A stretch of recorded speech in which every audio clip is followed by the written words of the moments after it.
میرے بزرگوں، حالات مسلمانوں پر روز مرہ بارش کے قطرات کی طرح زمین پر نازل ہو رہی ہے، اور مسلمان بزدلی کا شکار ہوتا جا رہا ہے۔ اس کی کئی وجوہات ہیں۔ کبھی مسلمان کی مساجد، کبھی ان کی مدارس، کبھی ان کی خانقاہیں، کبھی ان کی دینی تنظیمیں، کبھی ان کہ قرآن کے الفاظ کو رد و بدل کرنے کی سازش ہے، یا کبھی مسلمانوں کو اس زمین سے اکھاڑنے کی سازش ہے، یا کبھی مسلمانوں کو کمزور کرنے کی سازش ہے، یا کبھی مسلمانوں کی دل سے نور ایمانیت کو ختم کرنے کی سازش ہو رہی ہے، اور مسلمان روز مرہ پریشان ہے کہ ہوگا کیا۔ میں آپ کو بتا دوں بزرگوں، یہ زمین اللہ نے مسلمانوں کے لیے بنایا، ایمان والوں کے لیے۔ یہ زمین کی ذرات، یہ زمین کے سینے چیر کر اگر اللہ اناج کو پیدا کر رہا، یہ ایمان والوں کی طفیل میں۔ اگر زمین کے چھاتی کو پھاڑ کر اللہ پانی کے چشمے کو نکال رہا، یہ ایمان والوں کی طفیل میں۔ اگر ہوائیں چل رہی ہوں اور زمین پر بسنے والے ہندو، رافضی، بدی، مشرک، یہودی، نصارہ، چاہے زمین پر رہنے والے کسی بھی کاسٹ، کسی بھی دھرم کے ہو، اگر اسے سانس لینے کے لیے ہوا میسر ہے، ایمان والوں کی طفیل میں۔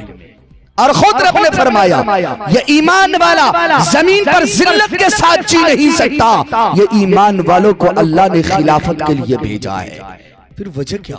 مسلمان پریشان، مسلمان ذلیل نہیں بلکہ ذلت سے کے گڑھے سے بھی نیچے جا چکے۔ اس کی وجہ میں بتاؤں، میں آقا کے زمانے کی صرف ایک روایت آپ حضرات کے سامنے بیان کر رہا ہوں، ہو سکتا ہے کہ یہی چیز کافی ہو۔ آقا کے زمانہ ہے، سب سے پہلی جنگ آقا کے زمانے میں لڑی گئی جنگ بدر لڑی گئی۔ یاد رکھو، جنگ بدر میں صحابہ کرام کی تعداد، علماء بیٹھتے ہیں 313، اور کفار مشرکین جو شمع رسالت کو بجھانا چاہتی ہے، کفار مشرکین جو اسلام کے چراغ کو بجھانا چاہتی ہے، کفار مشرکین نعوذ باللہ آقا کو ختم کرنا چاہتے ہیں، وہ ہزاروں کی تعداد میں آتا ہے، جن کے پاس لاؤ لشکر ہے، جن کے پاس زرہیں ہیں، جن کے پاس تلواریں ہیں، جن کے پاس نیزے ہیں، جن کے پاس بھالائیں ہیں، جن کے پاس تیریں ہیں، جن کے پاس کمندے پھینکنے کے لیے بہادر موجود ہے، جن کے پاس گھوڑے ہیں، سواریوں کے سارا انتظام، اور ادھر صحابہ کی وہ تعداد، صحابہ کی ایسی تعداد کہ صحابہ کے پاس نہ گھوڑے ہیں، نہ تلواریں ہیں، نہ زریں ہیں۔ بعض صحابی کی تو یہ حالات ہے، وہ تلوار کی جگہ انہوں نے لاٹھی لے رکھا ہے، اور اکثر صحابہ کی حالات ہے کھانے کو کچھ نہیں۔ کئی دن ایسے گزرے ہیں جو فاقے میں گزر چکا ہے، لیکن دین کی حفاظت کے لیے کمر بستہ ہو کر وہ میدان کارزار میں کود پڑتا ہے، تو اللہ بھی فرشتوں کے ذریعے اس کی مدد کرتا ہے، اور یہ 300 دورے کو اللہ نے مدد نصیب کیا، اور وہ گھٹنے پر لا دیا۔ ان کے 70 سرمائے مارے جا چکے اور 70 گرفتار ہوئے۔ اب میں آپ کو اصل مقصد کی طرف لے کے چلتا ہوں۔ میرے بزرگوں، یہ اتنا بڑا زخم اسلام کے متوالوں نے، اسلام کے جیالوں نے، اسلام پر اپنا سب کچھ لٹانے والوں نے، یہ اتنا زہرا زخم ان کفار مشرکین کو دیا تھا کہ وہ بھول نہیں پایا۔ اس کے بعد انہیں نے تیاریاں شروع کی، چھوٹے چھوٹے جھڑپیں ہوتی رہی، لیکن جو دوسری بڑی جنگ لڑی گئی جنگ بدر کے بعد، وہ جنگ احد لڑی گئی، اور پوری شدت کے ساتھ انہوں نے یہ جنگیں لڑی تھی، اور یہ اعلان کیا تھا کہ تم اپنی بیویوں کو بھی ساتھ لے کے چلو، کہیں ایسا نہ ہو کہ ان کی شدت وار سے تم پیچھے ہٹ پڑو، تمہاری بیویاں بھی ساتھ ہوگی، کم سے کم اس کی عزت کی رکھوالی کے لیے اپنی جان کا نذرانہ دے۔ کئی سال کی انہوں نے تیاریاں کی، اور تیاریاں کرنے کے بعد وہ جنگ احد، جنگ بدر میں جتنے وہ آئے تھے اس کے 3 گنا زیادہ جنگجوؤں کو انہوں نے ساتھ لے کر کے آیا۔ اور ان میں وہ بھی تھا جن کا باپ مارا گیا، ان میں وہ بھی تھا جن کا بھائی مارا گیا، ان میں وہ بھی تھا جن کا شوہر مارا گیا، ان میں وہ بھی تھا جن کے تائے مارے گئے تھے، اور وہ اعلان کرتے ہوئے آ رہا تھا آج باپ کا بدلہ لیا جائے گا۔ بیٹا یہ اعلان کر رہا، باپ یہ اعلان کرتا ہے آج بیٹے کا بدلہ لیا جائے گا، ماں یہ شعر پڑھتے ہوئے آ رہی ہے آج شوہر کا بدلہ لیا جائے گا، بھائی یہ اعلان کرتے ہوئے آ رہا آج بھائی کا بدلہ لیا جائے گا۔ اور یہ جنگ احد کے میدان میں پہنچتا ہے، مسلمانوں کی تعداد جتنی ہے اس سے 3 گنا زیادہ کفار مشرکین آیا ہے۔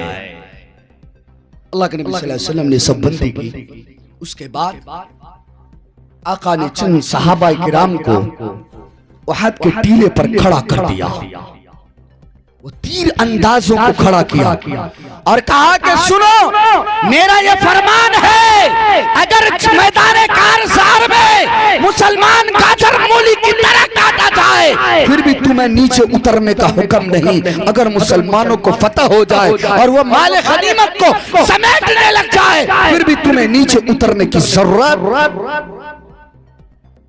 نہیں۔ آپ لوگوں کو تو ہم بلوا نہیں سکتے نا، کیونکہ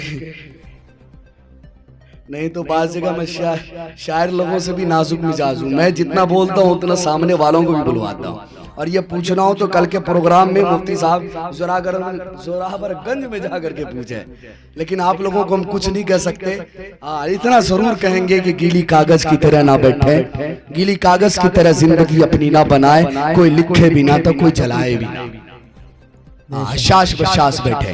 میرے بزرگوں آقا نے فرما دیا کہ اگر ہم گاجر مولی کی طرح کاٹے جائیں پھر بھی تمہیں نیچے اترنے کی ضرورت نہیں ہے، اگر ہمیں فتح ہو جائے پھر بھی تمہیں اترنے کی ضرورت نہیں ہے، جب تک کہ دوسرا حکم تمہارے لیے اسلام کے جیالوں نے، اسلام کے متوالوں نے، اسلام کے دلدالوں نے، اسلام کے شہسواروں نے، اسلام کے بہادروں نے، جن کا ہر کچھ دین اسلام کے لیے قربان تھا، پہلے ہی مارکے میں، پہلے ہی وار میں نعرہ تکبیر کو بلند کرتے ہوئے عشق رسول سے سرشار ہو کر جذب جہاد میں ڈوب کر اور اسلام کی حفاظت کے اپنے من و دل میں یہ باتیں بٹھا کر جب انہوں نے پہلی بار کیا تو یہ کفار مشرکین کا پیر زمین سے اکھڑ پڑا اور میدان کارزار کو چھوڑ کر کے بھاگ پڑا۔ اللہ اکبر۔ اور جب یہ بھاگ پڑا تو صحابہ کرام نے کہا یہ بھگوڑے پھر انہوں نے مال غنیمت کو اکٹھا کرنا شروع کیا، جس نے بیویاں چھوڑ کے بھاگا، جس نے سامانوں کو چھوڑ کے بھاگا، کسی نے گھوڑے کو چھوڑ کے بھاگا، جیسا بھی ہوا وہ اپنی جان بچا کے بھاگنے لگا۔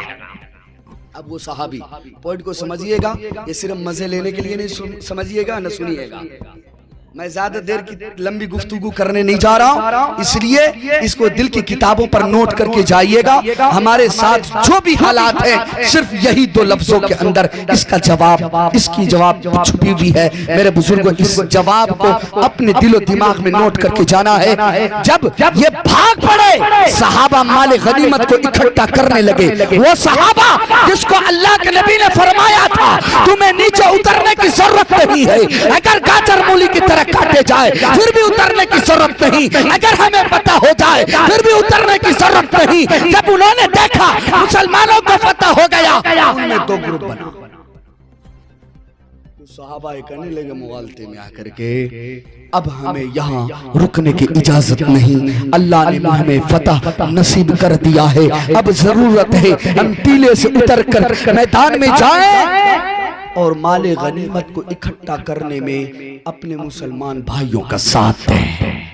لیکن ان میں سے بعض ایسے تھے جنہوں نے سبق یاد دلایا، کیا تو بھول گیا آقا نے فرمایا ہے چاہے جو بھی استتھی پیدا ہو، چاہے جو بھی حالات آئے، فتح ہو یا فتح نہ ہو، پھر بھی جب تک آقا ہمیں بلا نہ لے ہم اتر نہیں سکتے۔ انہوں نے کہا آقا کا حکم یہ صرف یہ نہیں تھا، اب ہمیں فتح ہو گئی ہے، اب ہمیں اترنی چاہیے۔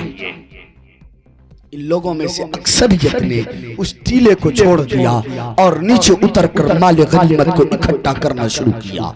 وہ سیف اللہ جس کو اللہ کی تلوار سے کی لقب سے نوازا گیا، خالد بن ولید رضی اللہ تعالی عنہ اس وقت تک ایمان قبول نہیں کیے تھے، وہ بھی کفار مشرکین کے ساتھ آئے تھے۔ جب اس نے ٹیلا کو خالی دیکھا، جناب ابو سفیان رضی اللہ تعالی عنہ جو اس وقت تک ایمان قبول نہیں کیے، ان کے سامنے آ کر کے مشورہ کیا اور کہا کہ یہ جگہ خالی ہے جہاں سے ہمیں سب سے زیادہ نقصان پہنچا ہے، اگر ہم دوبارہ پلٹ کے وار کریں تو ہو سکتا ہے مسلمانوں کے چکے چھڑا دیں۔ خالد بن ولید رضی اللہ تعالیٰ عنہ جو اس وقت تک ایمان قبول نہیں کیے، اور اب جناب ابو سفیان جو اس وقت تک ایمان کی چاشنی کو انہوں نے محسوس نہیں کیا تھا، ان دونوں نے پھر اپنے بہادروں کو اکٹھا کر کے دوبارہ حملہ کیا۔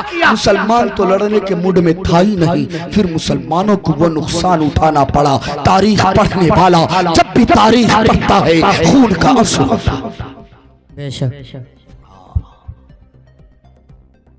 وہ امیر حمزہ جسے سید الشہداء رضی اللہ تعالی عنہ کے لقب سے نوازا گیا، آقا خود فرماتے ہیں میں نے اپنے والد محترم کو نہیں دیکھا، لیکن جب مجھے ابو جان کی یاد ستاتی تھی تو امیر حمزہ اپنے چچا کا چہرہ دیکھ لیتا، مجھے تسلی ہوا کرتی۔ یاد رکھو بزرگوں، وہ چھوٹی سی غلطی کی وجہ سے وہ نقصان بھگتنا پڑا۔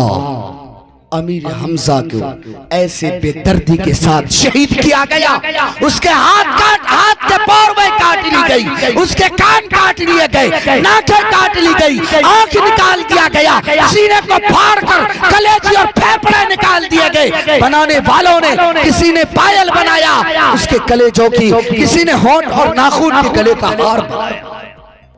خدا کا انعامدار محمد عربی صلی اللہ علیہ وسلم سواری سے نیچے گرایا گیا، آقا کے گھٹنا مبارک زخم سے چور ہوا، پیشانی پر زخم آیا، یہیں تک نہیں آقا کے دندان مبارک بھی شہید ہوا۔ میرے بزرگوں پیغام سنے، وہ صحابی جس کے بارے میں علماء دیوبند کہیں نہیں، پوری دنیا کے مسلمانوں کا یہ عقیدہ ہے کہ اگر ایک صحابی ایک مٹھی جو اللہ کی راہ میں خرچ کرے اور ایک مسلمان نہیں بلکہ بڑا سے بڑا عابد، بڑا سے بڑا زاہد، بڑا سے بڑا ولی کامل، بڑا سے بڑا پیران پیر اگر 100 کنٹل خرچ کرے تو صحابہ کی ایک مٹھی جو کے برابر بھی ان کا 100 کنٹل ادا نہیں ہو سکتا۔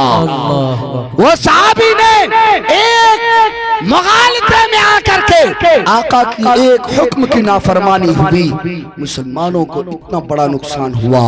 آج مجھے خود اپنے آپ سے سوال ہے اور آپ سے بھی سوال ہے اور گھر میں بیٹھنے والے تمام مسلمانوں سے بھی سوال ہے، تم کہتے ہو میں ذلیل ہوتا ہوں، کیوں ذلیل نہیں ہوگے؟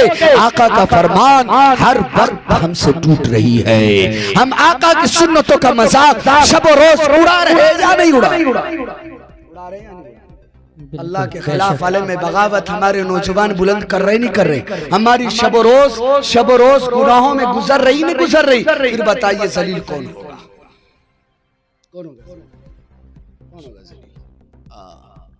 صحابی نے تو یہی غلطی مغالطے میں کیا تھا۔ ہم جان بوجھ کر کے 24 گھنٹے غلطی کر رہے ہیں اور یہ کہہ رہے ہیں کہ بھائی کچھ نہیں ہونے والا، اور ہم یہ سوچتے ہیں کہ دعا کر کے اپنی کام منوا لیں گے، سجدے میں جا کر کام منوا۔ اگر اللہ کے خلاف آپ نے عمل کیا، رسول اللہ کی سنتوں سے منہ موڑا، ارے مسجد تو چھوڑو، بیت اللہ کے باہر چھوڑو، بیت اللہ کے اندر جا کر سجدے کو سر میں رکھ کے 24 گھنٹہ سجدے میں سر رکھ کر کے دعائیں کرو، پھر بھی دعائیں قبول نہیں ہوتی، اللہ پھر بھی دعائیں قبول نہیں۔ اگر اپنی حالات کو سدھارنا چاہتے ہیں تو پہلے مسلمان بنو. کیا بنو بھائی؟ مسلمان. کیا مسلمان؟ ہمارے نوجوان مسلمان ہیں.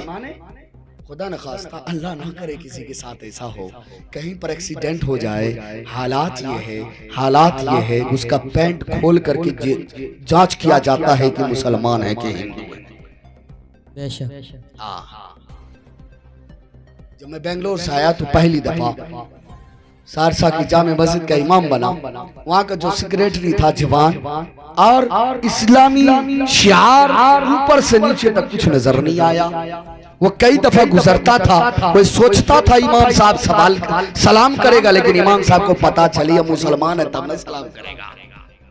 کسی دن اس نے کہا دیا مولانا آپ تو بڑے تکبر, آپ بڑے گھمنڈی ہیں. میں نے بولا ہوا کیا؟ مولا میں آپ کے مسجد کا سیکریٹری اور سب سے بڑی مسجد کا سیکریٹری ہوں, 4000 لوگ نماز پڑھتے ہیں اور آپ ہمیں سلام نہیں کرتے. میں نے بولا سیکریٹری صاحب معاف کیجئے گا, پہلے آپ سر کے بال سے ناخن تک آپ مجھے بتا دیجئے آپ ناخن سے لے کر کے سر کے بال تک کہاں مسلمان نظر آ رہے ہیں؟ اللہ, کدھر مسلمان نظر آ رہے ہیں؟ کدھر نظر آ رہے ہیں؟ اور نوجوانوں, اوے نوجوان, حالات نہیں آئے گا. جس قوم کا نوجوان ہی جنت کے راستے چھوڑ دیا ہو, جس قوم کے نوجوان نے ہی آقا نامدار رحمت للعالمین سید الکونین محمد مجتبی محمد مصطفیٰ صلی اللہ علیہ وسلم کو اپنا ہیرو ماننے کے بجائے دنیا کے ان ہجروں کو ہیرو ماننا شروع کر دے. اس قوم پر آفت مصیبت بلائے نہیں آئے گی تو پھر کیا آئے؟ بے شک. ہم اپنے نبی کو اپنا آئیڈیل مان رہے ہیں, اپنا ہیرو مان رہے ہیں. کسی ہجڑے نے ویسے لوگ جو عورت اور مرد میں تمیز نہیں ہوتا دیکھنے میں, پیشاب کرے تو پانی نہیں لیتا. ارے اس کی زندگی, وہ کہتے ہیں مسلمان یہ ایکٹر, مسلمان وہ ایکٹر, ارے اس کی اولادیں بھی حرام کی ہو رہی ہے, حرام کی. اللہ, وہ اگر جنس پھاڑ لے تم بھی جنس پھاڑ لو. وہ اگر نبی سے نیچے پینٹ پہننے لگے تم بھی آدھے چوتڑ دکھا کر کے پینٹ پہننا شروع کر دو. وہ یہودیوں کی طرح, وہ مشرکوں کی طرح, وہ عیسائیوں کی طرح اگر وہ بال منڈا کر کے سپا چٹ بن کر کے ہجڑے نظر آ رہے ہوں, ہمارے نوجوان بھی وہی حالت میں ہیں. اللہ, میں بڑا سخت ہوں, بیان کرتے وقت میں نہیں دیکھتا کون سامنے بیٹھا, چاہے کوئی بھی, کون ناراض ہوتا, کون گالی دے گا, کون دعائیں دے گا, مجھے فرق نہیں پڑتا. کیوں؟ جو میرا نبی کا نہیں وہی مولانا محبوب کا بھی. اللہ اکبر. ہم اگر کسی کی عزت کریں گے جو نبی کا عاشق, جو رب کا عاشق, بے شک. الحب للہ بالبغض. ہر مسلمانوں کی بھی پہچان یہی ہونی چاہیے. اگر کسی سے دوستی ہو وہ اللہ کے لیے ہو, دشمنی ہو وہ بھی رب کے لیے ہو. یہ مسلمانوں کی اولین فریضہ ہے. بے شک. ہمارے پاس پہچان ہی نہیں. وہی قوم ترقی کرتی ہے, وہی قوم ترقی کا راہ پر چلتے ہیں, وہی عروج پاتی ہے وہ قوم جو قوم اپنی پہچان کے ساتھ رہتی ہے. جو قوم اپنی پہچان کو بھلا دے وہ قوم کبھی ترقی نہیں کر سکتی. سکھوں کو دیکھو, آج ہماری حالت یہ ہے کہ آج ان لوگوں کی مثال دینی پڑ رہی ہے, ان لوگوں کی مثال دینی پڑ رہی ہے. اس کے گرو آیا, گرو نانک آئے, اس نے بتایا کہ اے لوگو تمہیں بال نہیں کٹوانی, تجھے داڑھی نہیں کٹوانی, تجھے مونچھ نہیں کٹوانی, بغل کی بال نہیں کٹوانی, سر کی بال نہیں کٹوانی. دیکھ اسے جا کر کے, تجھے شرم آئے تو آپ اگر ٹھیکیدار بن جاؤ شرم آتی ہے داڑھی رکھنے پر, مکھیا بن جاؤ شرم آتی ہے داڑھی رکھنے پر, وارڈ سدس بن جاؤ شرم آتی ہے داڑھی رکھنے پر, کالج میں پڑھنے لگ جاؤ شرم آتی ہے داڑھی رکھنے پر, اور انجینئر بن جاؤ, پروفیسر بن جاؤ شرم آتی ہے داڑھی رکھنے پر. ارے سکھ کو جا کر کے دیکھ, اگر وہ کسی بھی ڈپارٹمنٹ میں ہے وہ اپنی پہچان کے ساتھ. آج اس انڈیا کے اندر مسلمان 25 کروڑ سے زیادہ ہے, لیکن سب سے زیادہ غریب, سب سے زیادہ ذلیل یہی قوم ہے, سب سے زیادہ ذلیل قوم یہی ہے. اور دیکھو سکھوں کو 2.5 کروڑ سکھ ہیں صرف,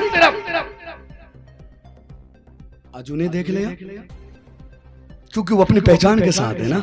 اس کے بچے بھی، اس کی جوان بھی، اس کے بوڑھے بھی، اس کی عورتیں بھی، اس کے بڑے بھی، اس کے پڑھے لکھے بھی، اس کے ان پڑھ بھی، اس کی پولیس آفیسرز بھی، اس کے ڈی آئی جی بھی ہو یا اس کے کسی بھی ڈپارٹمنٹ میں کام کرنے والا ہو.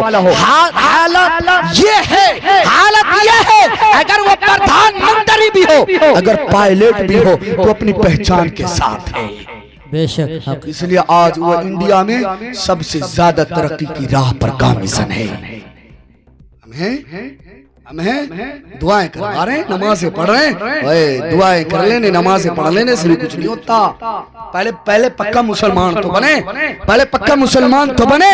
آج یہ نوجوانوں کتنی لاشیں چل کر کے آئی ہیں، کتنی لاشیں دلی کی سرزمین سے چل کر جوانوں کی آج پھر نگر بسریا کی سرزمین پر آئی ہے.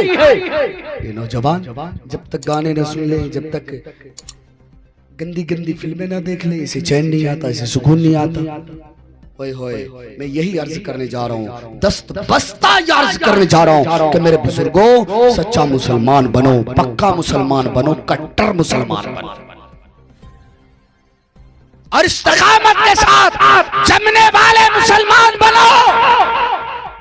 کہیں ایسا نہ ہو کہ بھگوا دھاڑیاں تمہیں کہیں پکڑ لے اور تمہیں کہے یہ لفظ بولو ورنہ تیری جان لے لی جائے گی، اور تم اپنی جان کے بچانے کے چکر میں اپنے ایمان سے بھی ہاتھ دھو لو.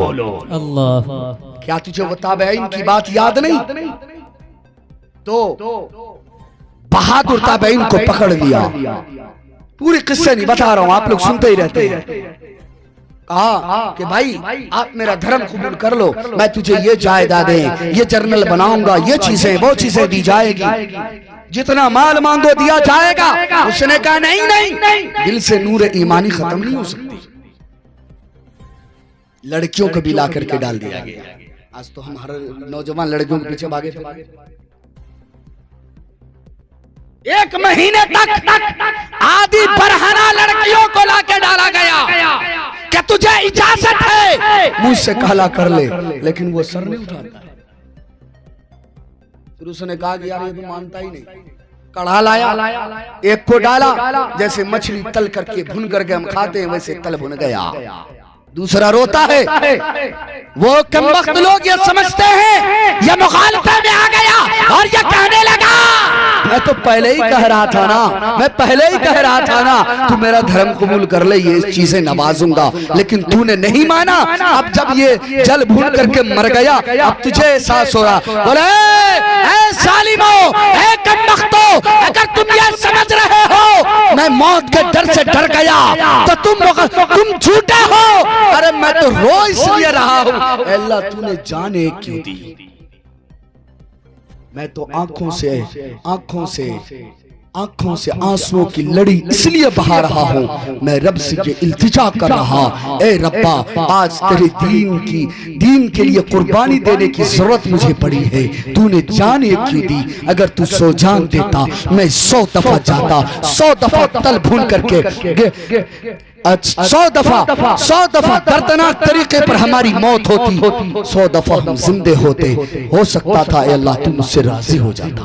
اللہ. بے شک. مسلمانوں مانو اس رب کی مانو جس رب نے ہمیں بنایا ہے، اس رب کی مانو جو رب ہمیں دوبارہ لوٹائے گا، اس رب کی مانو جو میدان حشر بھی قائم کرے گا، اس رب کی مانو جس میدان حشر میں عرش کے سایہ کے علاوہ کوئی سایہ نہ ہوگا، اس رب کی مانو جو میزان عدل بھی لائے گا، اس رب کی مانو جو پل صراط بھی لائے گا، اس رب کی مانو جو حساب و کتاب کے بعد جنت اور جہنم کو بھی تیار کر رکھا ہے. اگر تم گناہوں میں ملوث ہو، اگر تم اللہ اور اس کے رسول کے باغی بن چکے ہو اور تم یہ سوچ چکے ہو مجھے زندہ رہنا ہے تو کر دو. اگر تیرے اندر طاقت ہے تو اللہ کی، اگر تیرے اندر طاقت ہے کرتے رسول اللہ کی رسالت کا انکار کر دے. اگر تیرے اندر طاقت ہے اپنی موت کو 1 سیکنڈ کے لیے بڑھا کے دکھا دے. نہیں کر سکتے نا، نہیں کر سکتے نا.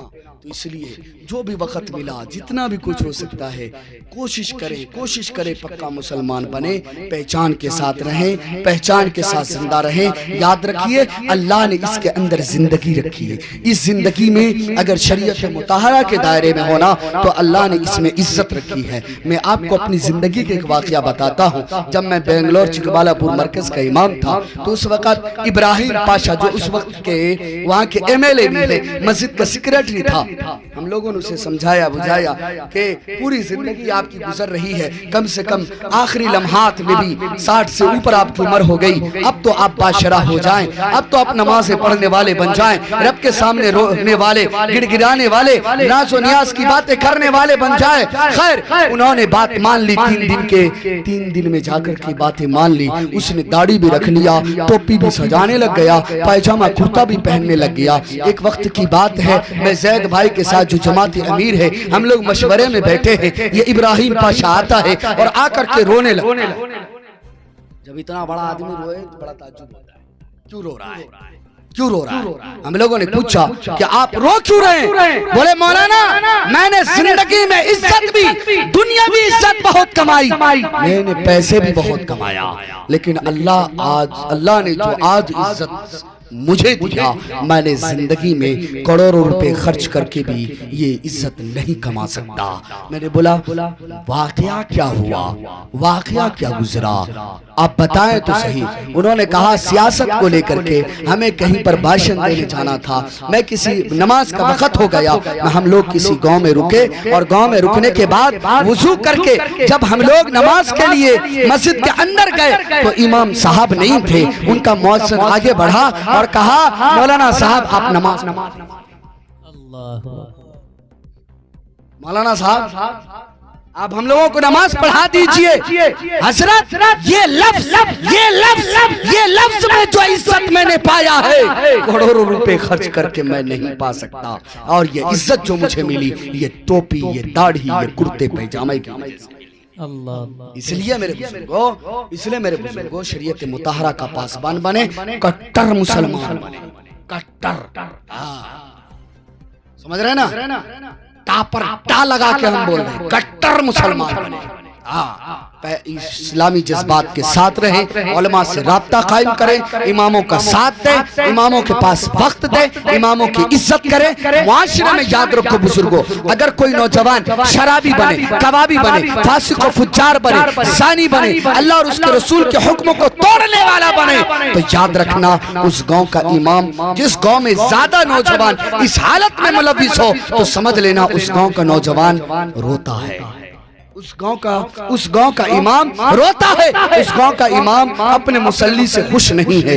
اس لیے میرے بزرگوں اگر چاہتے ہو گاؤں میں نورانیت پیدا ہو, اگر چاہتے ہو ہر گھر میں دین کا مجاہد, دین کا شہدائی نوجوان تیار ہو, تو اپنے اماموں کی قدر کریں, اپنے گاؤں کے علماء حفاظ کی قدر کریں. بعض لوگ یہ کہتے ہیں امام صاحب بعض عالم صاحب اچھے نہیں ہیں, دین کی خدمت نہیں کرتے. میں آپ کو ایک لاسٹ بات بتا کر کے بات ختم کرنے جا رہا ہوں, کیونکہ یہ بیماری بیرنگر بسریا کی ایسی ہے جو کبھی ختم نہیں ہو سکتی, کیونکہ میں نے بچپنا سے لے کے جوانی تک بیرنگر بسریا میں گزارا ہے. میں آپ کو بتانے چلا ہوں, ایک شیخ صاحب کے پاس جب بخاری شریف کا درس ہوا, شیخ صاحب کے پاس آیا ایک دیہات میں رہنے والا, گاؤں میں رہنے والا. اس نے کہا حضرت آپ کے مدرسے سے بچے عالم بنے, مولوی بنے, ملا صاحب بنے, اور گاؤں کو جاوے دین کی خدمتیں نہیں کرے, تو یہ کیسے مولوی پیدا کر رہے ہیں؟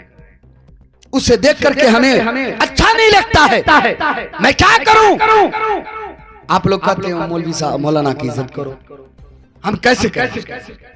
اس نے کہا اگر ہم لفاظی کر کے بتائیں, اگر علمی بات بتائیں, اسے سمجھ میں نہیں آئی, بچے کو بھیجا کہ جاؤ 2 قرآن لے کر کے آؤ, ایک پھٹا پرانا قرآن لے کر کے آؤ اور ایک اچھا قرآن لے کر کے آؤ. بچے لائے, ڈیسک پہ رکھ دیے, فرمائے بابا تاؤ بتاؤ یہ بھی قرآن ہے, یہ بھی قرآن ہے, یہ بوسیدہ قرآن پھٹا پرانا قرآن ہے اور یہ ایک نئی قرآن ہے, بتاؤ تاؤ آپ کس کی عزت کرو گے؟ بولے مولوی صاحب یہ کیا بات کر رہے ہیں آپ, یہ کیا بات کر رہے ہیں, یہ بھی کوئی بات ہوئی؟ ارے پھٹا پرانا قرآن ہے, یہ بھی اللہ کا کلام ہے, اور یہ نئی قرآن ہے، یہ بھی رب کا کلام ہے۔ میری ذمہ داری ہے، مجھ پر یہ واجب ہے کہ میں پھٹے پرانے قرآن کی بھی عزت کروں اور نئے قرآن کی بھی عزت کروں۔ بولے تاؤ جاؤ، آپ کے سوال کا جواب ہو گیا۔ بولا کیسے؟ بولا جس طرح آپ ہی پھٹے پرانے قرآن کی بھی عزت کر رہے ہو اور اچھے قرآن کی بھی عزت کر رہے ہو، آپ اپنی مولویوں، اپنے قاریوں اور اپنے امام کو نہ دیکھو، اس کے سینے میں جو قرآن ہے، اس کے سینے میں جو حدیث ہے، آپ کے اوپر یہ لازم، یہ ضروری ہے کہ اس کے سینے کی میں قرآن کی وجہ سے آپ اس کی عزت کرو۔ اپنے اماموں کی تنخواہ کے بارے میں بھی کہا، تنخواہ کی حالت بہت خراب۔ ایک سڑیا اٹھانے والا، ایک ادنا سا آدمی کی تنخواہیں 15,000، مولوی صاحب 6,000 7,000، اتنے میں برکت، اسی میں برکت۔ ارے بھائی 6,000 کیوں؟ اللہ برکت دے گا۔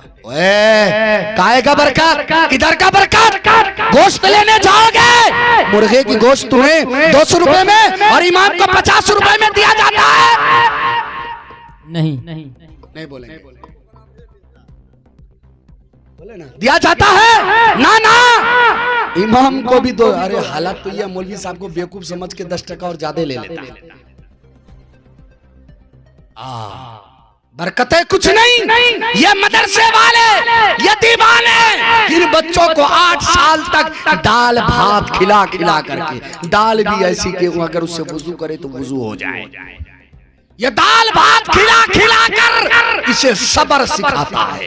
یہ 8 سال 9 سال تک صبر سیکھتا ہے، اس کی بھی خواہشات ہیں، اس کے بھی بچے ہیں، اس کے بھی گھر ہیں، اس کے بھی پڑھائی اور تباہی ہے۔ بیوی کہتی ہے مال جانا ہے، کہتا ہے صبر کر، پیسے زیادہ۔ بچے کہتے ہیں اچھے کپڑے لینے، صبر کر بعد میں لے دیں گے۔ ان مولویوں کی کرچ میں دار کپڑے دیکھ کر کیا سمجھتے ہو اس وقت کا یہ سب سے بڑا ولی ہے؟ اتنی زخم دل پر رکھنے کے باوجود بھی کرچ مار کر آپ کے سامنے آتا ہے اور اپنے لبوں پر مسکراہٹ دکھا کر تمہیں بتاتا ہے ہمیں کوئی تکلیف نہیں ہے۔ اللہ اکبر، بے شک حق ہے۔ اگر آپ چاہتے ہیں گاؤں میں امن آئے، گاؤں میں سکون آئے، ہر گھر میں عالم حافظ بنے، ہر گھر کا نوجوان دین کا شہدائی بنے، تو اپنے اماموں کی بھی تنخواہ کی خیال رکھیے۔ اور اس کے ساتھ ساتھ میرے بزرگوں وہ چیز، اتنے بڑے ظالم یہ لوگ، نکاح ہو جائے تو اس میں بھی آدھا رکھ لیں، یہ جائز نہیں، یہ جائز نہیں۔ دنیا کی کسی بھی مکاتب میں جا کر کے آپ جا کے فتویٰ لے لو، یہ جائز نہیں ہے۔ یہ جائز نہیں ہے، یہ مسلمان ان میں سے بھی رکھ لیتا ہے۔ نہیں، یہ آپ حرام رقم آپ مسجد میں لگا رہے ہو۔ میں آپ کو ایک بات بتا دوں، اللہ کے نبی صلی اللہ علیہ وسلم کے زمانے میں ابرہا کے لشکر نے جو ادھم مچایا تھا، جس کی وجہ سے بیت اللہ میں کچھ دراڑیں آ گئی تھی، پھر اللہ کے نبی کے زمانے میں بیت اللہ کی تعمیر کی گئی۔ وہ کفار، وہ مشرکین، وہ 360 خداؤں کی پوجا کرنے والا جب اللہ کا گھر بناتا ہے نا تو یہ اعلان کرتا ہے، اے لوگو اللہ کا گھر بنانا ہے، بھگوان کا گھر بنانا ہے، اس لیے پیسہ وہ دینا جو حلال ہو، جو حلال ہو، جس میں حرام کی شبہ ہو، وہ پیسہ مت دینا، خون پسینے سے کمائی ہوئی رقم دینا۔ حاجی لوگ بیٹھے ہوں گے یہاں پر، اور حاجی نہیں بھی بیٹھے ہیں تو یوٹیوب کھول کر کے بیت اللہ دیکھیے گا تو بیت اللہ کے سامنے کچھ حتیم بنا ہوا ہے، چاند کی طرح، یہ بھی بیت اللہ کے اندر داخل تھی۔ پہلے بیت اللہ، یہ پورا ہی بیت اللہ، لیکن جب یہ اعلان ہوا، وہ ایک خدا پر ایمان نہیں رکھتا تھا، وہ 360 خداؤں کی لات و منات کی پوجا کرتا تھا، لیکن وہ بھی کہتا ہے اس بھگوان، اس رب کی گھر کو بنانا ہے، اس لیے جائز پیسہ لاؤ۔ جب پیسہ اکٹھا کیا گیا، اتنا پیسہ میسر نہ ہو پایا کہ یہ پورا بیت اللہ بنایا جا سکے، پھر آدھا سے زیادہ بیت اللہ بنایا گیا اور جو زمینیں باقی رہ گئی اسے گھیر دیا گیا، جسے آج ہم لوگ بھی اسے بیت اللہ کی زمین مانتے ہیں۔ بتاؤ، ایک کافر 360 خداؤں کی پوجا کرنے والا، لات و منات کے سامنے ناک رگڑنے والا بھی اللہ کے گھر میں جائز پیسہ لگاتا ہے، اور یہ مسلمان ایک تو امام کا تنخواہ کم اور اس کا حق مار کے وہ پیسہ بھی مسجد میں لگا دیتا ہے۔ بتاؤ یہ ظلم ہے یا نہیں؟ یہ ظلم ہے. میں یہ نہیں کہتا آپ کی مسجد کا کیا معاملہ ہے، لیکن یہاں ذمہ دار حضرات بیٹھے ہیں، اگر کہیں پر اس طرح کا معاملہ ہو اسے دین آپ سمجھائیں، اسے بتائیں یہ ظلم ہے، یہ ظلم ہے. سڑیا باندھنے والا جو باندھے گا اسے ہی مزدوری دی جائے گی، اور جو کرسی پر پیر پہ پیر رکھ کر کے دیکھے گا اسے مزدوری نہیں دی جائے گی. محنت اس نے کیا، اس کی مزدوری ہے. انشاءاللہ خیال رکھیں گے، اماموں کا خیال رکھیں، اپنے علماء سے رابطہ قائم کریں. یاد رکھیے آج ہمارے پاس جو بھی حالات آیا ہے، آپ اس قصے کو سامنے رکھ کر کے دل و جان سے اپنی جان کو لٹانے والے بنے، آقا سے بے انتہا محبت کرنے والے بنے، کیونکہ فرمان ہے جنت میں انٹری اسی وقت ہے جب آقا کی محبت کا ویزا آپ کے پاس ہوگا. اللہ ہم سب کو عمل کی توفیق نصیب فرمائے. وما توفیق الا باللہ. دنیا کی ہر چھوٹی بڑی خبر دیکھنے کے لیے سستا میڈیا کو سبسکرائب کریں اور ساتھ میں بیل آئیکن کو دبائیں تاکہ لیٹسٹ ویڈیو سب سے پہلے آپ تک پہنچے. اگر آپ سستا میڈیا فیس بک پیج پہ دیکھ رہے ہیں تو پیج کو فالو اور لائک ضرور کریں.